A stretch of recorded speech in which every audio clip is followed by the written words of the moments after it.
2025. I hope you all had a safe and wonderful holiday season. And if you're clicking on this video, it may be because you're feeling a little anxiety around the new year. Totally get that. Totally understand. So today's video is going to be, I guess, a soothing video in maybe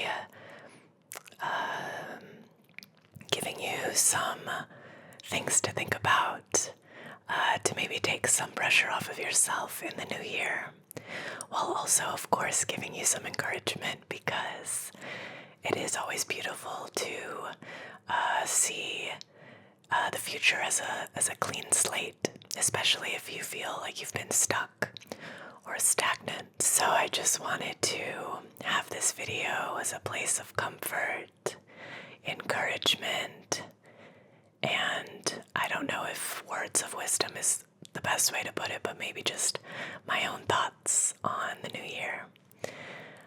Thank you so much for hanging out with me. I can't believe we're in a new year and I'm still making ASMR. ASMR has been such a large part of my life for so long now. I do not even remember life before it, it feels like. So thank you for joining me for another year of ASMR with me. Thank you. And let's get into the video. Alright, so I think I have read this poem before on a video, I think. But this was the first poem that came to mind when I think about the new year and maybe the pressures that we feel going into it. So I wanted to start off by reading this poem and then going from there. This is one of my favorite poems of all time. It's called Wild Geese by Mary Oliver. I'm sure a lot of you know it. It's a really popular poem for good reason. And I hope that you can take something away from the poem and maybe give yourself a sense of relief. So I'm going to read it now. Wild Geese by Mary Oliver. You do not have to be good. You do not have to walk on your knees for 100 miles through the desert repenting. You only have to let the soft animal of your body love what it loves. Tell me about despair, yours, and I will tell you mine. Meanwhile, the world goes on. Meanwhile, the sun and the clear pebbles of the rain are moving across the landscapes, over the prairies and the deep trees, the mountains and the rivers.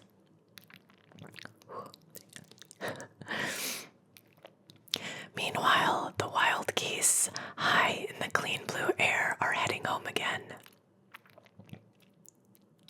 Whoever you are, no matter how lonely, the world offers itself to your imagination, calls to you like the wild geese, harsh and exciting, over and over, announcing your place in the family of things. It gets me every time.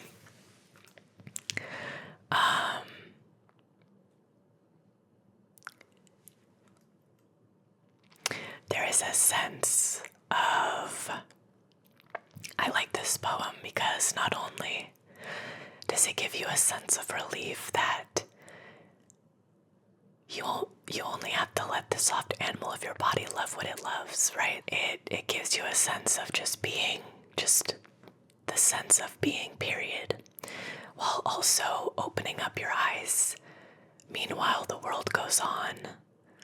Whoever you are, no matter how lonely the world offers itself to your imagination, it opens up and says, not only can you be who you are, period.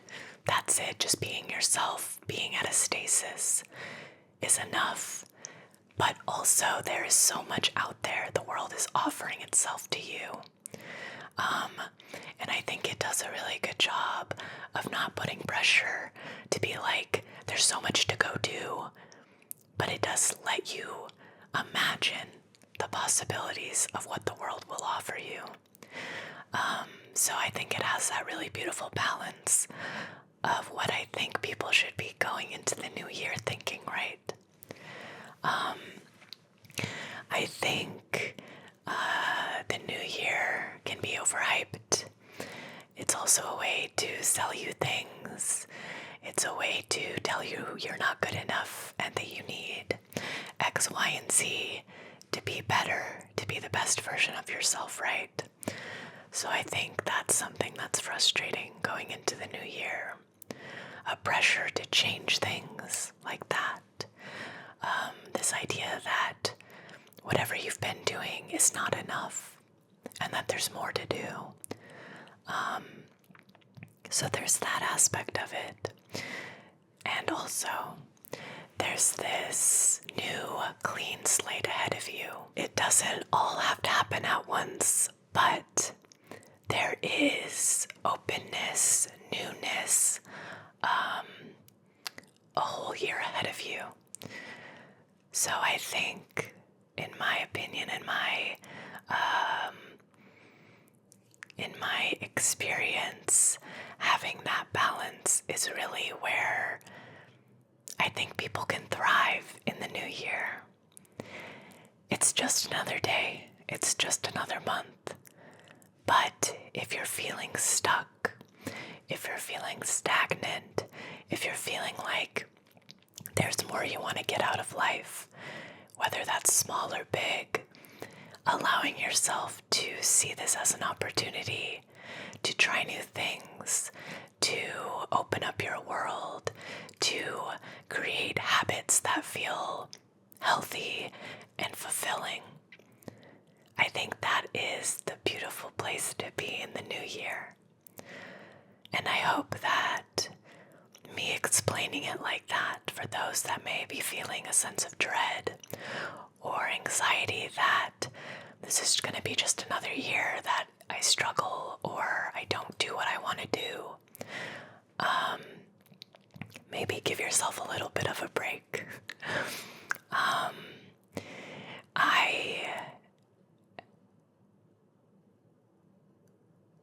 I got a journal from my family for Christmas that I didn't actually ask for. It was just, I think, one of those, like, we don't know you very well. And a journal is just like a really good option for people. And I haven't really journaled or written for a very, very long time. And I actually have been journaling every morning. My goal is to journal in the morning and at night, but so far I've only journaled in the morning, and I'm not putting pressure on myself that, in a few weeks, maybe it becomes a little more sparse, things get busy, I feel a little out of sorts, but I have given myself this hope and intention that starting my day by checking in with myself, giving myself some gratitude of what's around me, and setting intentions for my day will hopefully be a new, beautiful part of my year that I haven't really done before. I'm not trying to make this like a goal, I guess, like journal every day, but more a hope that this is a practice that I can sustainably bring into this new year. So I think another thing that I always say, and I think everyone already knows this, but it's nice to hear, is to start small, right? Like maybe you are someone that sees the new year and is like, all right, I want to be physically active, right? Or I want to cook more at home, or I want to journal every day. Reminding yourself that those big goals do not have to start big, right? They can start very small. Let's let's say you do want to start journaling every day. Maybe when you wake up in the morning, grabbing your journal and just writing some stream of consciousness is a good starting place, right? Or maybe at the end of your day, a similar idea, like you're laying in bed, picking up your journal, writing for 1 minute. And although maybe that's not your final goal of how you want to journal, it gets your mind and body used to journaling. All right, I wrote down a few sentences. Cool, that's all I can do today. And then maybe in a couple weeks, you feel like you want to expand that practice, right? And then you start having daily check-ins, or you write down a few prompts that you want to respond to every day. Whatever it is, starting small and letting it naturally grow is feels so much more sustainable than it's January 1st.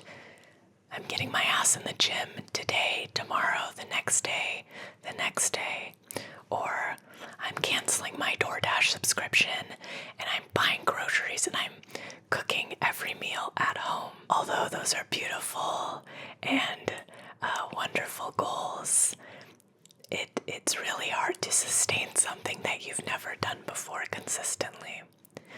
So maybe if you don't want to DoorDash as much and you want to cook, let's say you DoorDash every day. Maybe you say, okay, I'll just limit myself to DoorDashing 3 or 4 times a week, right? Like even just removing a couple days to start, so you don't feel like you have to just suddenly change your whole life, your whole routine, your whole mindset that you've been used to in one sudden week. That's the new year, right?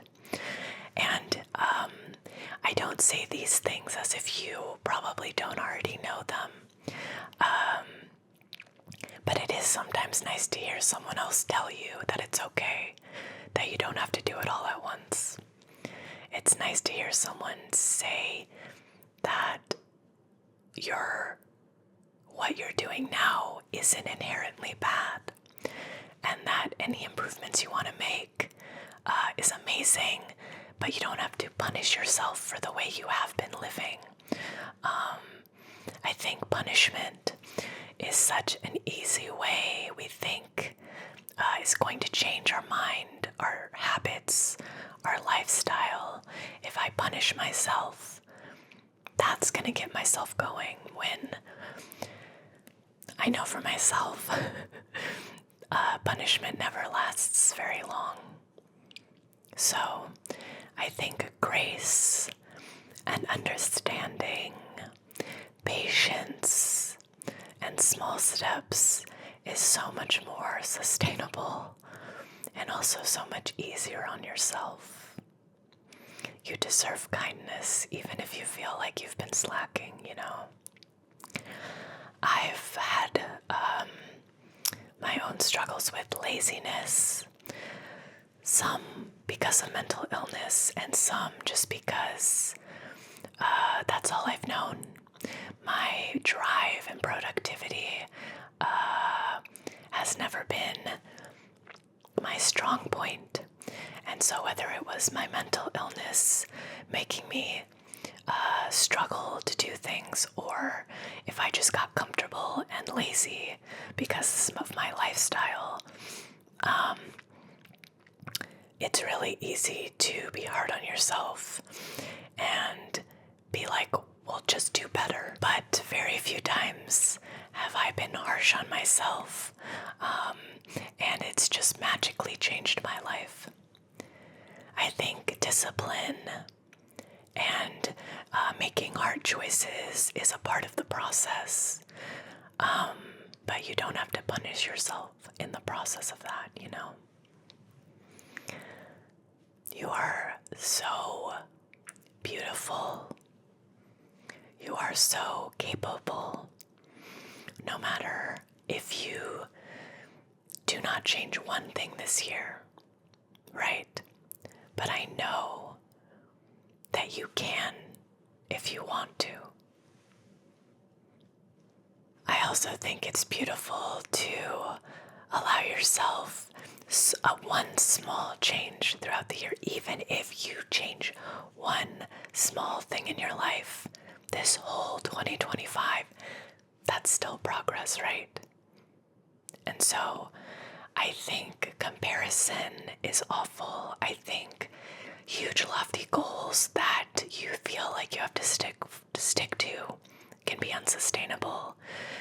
I think patience, time, and grace is always the way to go about these things. And I'm so proud of you for even just wanting to improve your life, wanting to be the best version of yourself. Even those desires is such a beautiful thing, and I'm really proud of you if you have those desires and goals. But even as you are right now is so wonderful and so special, okay? You do not have worth because of what you do, what you create, how productive you are. You have worth because you are who you are. Just your stasis of being is beautiful and worthy and special, okay? Your stasis is beautiful. And I'm so proud of you, okay? I'm so, so proud of you. I hope that some of these words of encouragement or words that maybe you hadn't thought of before, ways to look at this new year, I hope they could help. I hope they can give you a better, balanced way to look at this new year ahead of us, okay?